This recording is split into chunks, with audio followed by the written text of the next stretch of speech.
এটা ঠিক নতুন দল না, এটা একটা প্ল্যাটফর্ম। অনেক যারা আন্দোলনে অংশগ্রহণ করেছেন তাদের কাছ থেকে কিন্তু এলাকার লোকজন, স্থানীয় লোকজন হতাশ হচ্ছেন তাদের আচরণে, কারণ চাঁদাবাজির সাথে সম্পৃক্ততার অভিযোগ পাওয়া যাচ্ছে। এটা ঠিক নতুন দল না, এটা একটা প্ল্যাটফর্ম। আমরা একটা নতুন প্ল্যাটফর্মে ডাক দিয়েছি, যেটা মূলত অভ্যুত্থানের চেতনা রক্ষায়, অভ্যুত্থানের স্পিরিট রক্ষায় প্রেশার গ্রুপ হিসেবে কাজ করি। জুলাইয়ের যে আকাঙ্ক্ষা, সেই আকাঙ্ক্ষাটা আমরা মনে করতেছি যে দিন দিন, আপনিও খেয়াল করবেন, ক্ষীণ হয়ে আসতেছে, গৌণ হয়ে আসতেছে এবং জুলাইটা ইরিলেভেন্ট হয়ে যাচ্ছে। জুলাই ইরিলেভেন্ট হলে তো পুরো জাতির যে স্বপ্ন আকাঙ্ক্ষা, বাংলাদেশের যে একটা নতুন রাজনীতির স্বপ্ন আমরা দেখতেছি, তরুণ সমাজের মধ্যে যে স্বপ্ন আকাঙ্ক্ষা তৈরি হয়েছে, এটা তো আমরা বাস্তবায়ন করতে পারবো না, বা মানুষের স্বপ্নটা বাস্তবায়িত হবে না। সেই জায়গা থেকে আমরা মনে করি জুলাইকে আমাদের অলওয়েজ প্রাসঙ্গিক রাখতে হবে, জীবন্ত রাখতে হবে। সেই জায়গায় ফোকাস করে আমরা একটা প্ল্যাটফর্ম তৈরি করতে চাচ্ছি, যারা জুলাইকে রক্ষায় অলওয়েজ, রাজনৈতিক দলগুলো যারা অভ্যুত্থানের পক্ষশক্তি ছিলেন এবং সরকার, সবাইকে চাপের মধ্যে রাখবে। আমাদের এটা এপ্রিলের মাঝামাঝি বা শেষের দিকে আমাদের এটা আত্মপ্রকাশ করার চিন্তাভাবনা। থার্ড উইকে একটা চিন্তাভাবনা আছে, এটা নিয়ে আমাদের একটু আলাপ আলোচনা করতে হবে। এপ্রিলে আমরা প্রকাশ করব এবং এখানে অভ্যুত্থানে যারাই ছিলেন, যত ধরনের স্টেক হোল্ডার ছিলেন, সবার সাথে আমাদের আলাপ হচ্ছে, আমরা কথা বলতেছি এবং সবাইকে সাথে নিয়েই আমরা এই প্ল্যাটফর্মটার আনুষ্ঠানিকতা শুরু করব। আমাদের ব্যাপারটা দেখেন, আমরা একটা প্রেশার গ্রুপ প্ল্যাটফর্ম হিসেবে আমাদের কাজটা কি, আমরা খুব স্পেসিফিক ফোকাস দিয়েছি। আমরা স্পেসিফিক ফোকাস দিয়েছি জুলাইকে নিয়ে, কারণ ধরেন এনসিপির 10টা কাজ আছে, এর মধ্যে একটা কাজ হলো জুলাই, কিন্তু আমরা কিন্তু বলতেছি আমরা জুলাইকে নিয়ে কন্টিনিউয়াসলি কাজ করব, কারণ জুলাইকে রিলেভেন্ট না রাখতে পারলে আমরা মনে করতেছি বাংলাদেশে আসলে নতুন রাজনীতির ধারা সূচিত হবে না। তো সেই জায়গা থেকে জুলাইকে রিলেভেন্ট রাখায় আমরা এই লড়াইটা সবাইকে সাথে নিয়ে করতে চাই, সেই জায়গা থেকেই কাজটা আমরা মূলত করতেছি। আমাদের সাথে ধরেন এই অভ্যুত্থানের স্টেক হোল্ডার, যেমন ধরেন প্রাইভেট ইউনিভার্সিটি, যারা এই আন্দোলনে ব্যাপকভাবে অবদান রেখেছেন, শহীদ হয়েছেন। তারপরে ধরেন মাদ্রাসার যারা আছেন, যারা মাদ্রাসার স্টুডেন্টরা এবং মাদ্রাসার যারা মাদ্রাসায় পড়েছেন, এই আন্দোলনে সরাসরি অংশগ্রহণ করেছেন, শহীদ হয়েছেন। নারী যারা একেবারে ফ্রন্ট লাইনে থেকে লড়াই করেছেন, শহীদ হয়েছেন। একই সাথে শ্রমিক, দিনমজুর, ভিন্ন ধর্মের মানুষ, সবার সাথে কিন্তু আমাদের যোগাযোগ হয়েছে এবং কথা চলতেছে। আমরা সবাইকে সাথে নিয়েই কিন্তু অভ্যুত্থানে যারাই আসলে অভ্যুত্থানটাকে ধারণ করে, জুলাইয়ের আকাঙ্ক্ষাটা লালন করে, সবাই ফিল করতেছে যে এরকম একটা প্ল্যাটফর্ম দরকার। এই ফিলিংসটাকে আমরা রেসপেক্ট করতে চাই এবং সবাইকে সাথে নিয়ে এই প্ল্যাটফর্ম, আমাদের মধ্যে কমন আন্ডারস্ট্যান্ডিং বোঝাপড়া আছে, কারণ আমরা সহযোদ্ধা, আমরা লড়াইটা লড়েছি একসাথে। এইখানে আমি শুরুতেই বলেছি, আবারও বলতেছি, রিপিট হবে, যে দেখেন জুলাইটা রিলেভেন্সের জায়গায় আমরা দেখছি জুলাইয়ের আকাঙ্ক্ষাটা কিন্তু ডাউন হয়ে যাচ্ছে, মানুষও কিন্তু আস্তে আস্তে হতাশ হয়ে যাচ্ছে।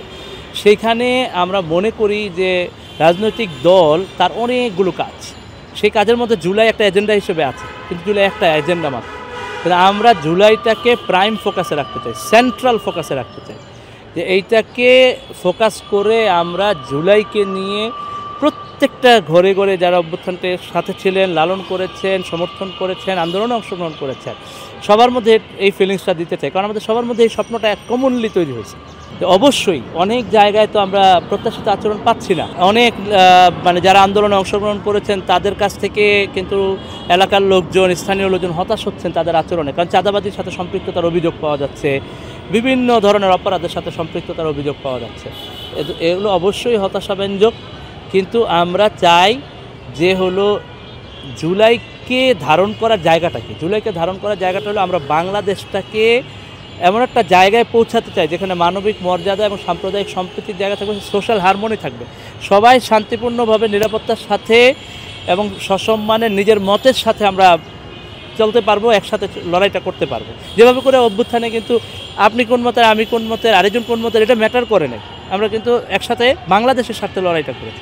আমরা ওই বাংলাদেশের স্বপ্ন, বাংলাদেশের স্বার্থ, ওইটাকেই স্বার্থ হিসেবে সবার মধ্যে তুলে ধরতে চাই। তখন কিন্তু যে এই অন্যায় অপরাধের সাথে যুক্ত হবে তাকে কিন্তু আইন অনুযায়ী সে শাস্তির সম্মুখীন হবে। আবার আমরা চেষ্টাও করব বাংলাদেশের যে স্বার্থ, এই স্বার্থ অনুযায়ী সবাই ঐক্যবদ্ধ থাকে। কোনো অপরাধী কিন্তু তখন কোনো আমব্রেলার নিচে গিয়ে আশ্রয় পাবে না, কারণ বাংলাদেশের স্বার্থই তখন আমাদের সবচেয়ে বড় স্বার্থ। আমরা অবশ্যই এই জায়গাগুলোতে যে কোনো আচরণ যেটা গ্রহণযোগ্য আচরণ না, আইন অনুযায়ী আচরণ না, এই ব্যাপারে তো আমরা প্রেশার ক্রিয়েট করবই, যে বেআইনি আচরণ করে অথবা আইনের বাইরে আচরণ করে কেউ যেন স্বাভাবিকভাবে চলাফেরা করতে না পারে অথবা দম্ভ আস্ফালন দেখাতে না পারে। আমরা তো এটাই ভেঙে আসছি গত 15 বছরে, যে অপরাধ করার পরেও আস্ফালন সহকারে ঘুরে বেড়ানো, এটা তো আমরা ভেঙে দিয়েছি। সুতরাং এই সময় আমরা এটা হতে দেওয়ার কোনো রাস্তা দেখি না। সেই জায়গা থেকে আমরা এই সুযোগই দেব না। আমরা সমস্ত রাজনৈতিক দল পক্ষ সবাইকে প্রেশারাইজ করব, আবার সমন্বয়ও করব, আলাপ আলোচনাও করব, আবার চাপও প্রয়োগ করব, যাতে করে এই জায়গাগুলোর মধ্যে আমরা একটা কমন জায়গায় পৌঁছাই যে না, কোনো অপরাধী আস্ফালন করতে পারবে না, দম্ভ ভরে বিচারবিহীনভাবে চলতে পারবে না। সমন্বয়কের যে প্রয়োজনীয়তা ছিল, একটা ঐতিহাসিক প্রয়োজনীয়তা ছিল, ঐতিহাসিক বাস্তবতা দাঁড়িয়েছিল এই অভ্যুত্থানে।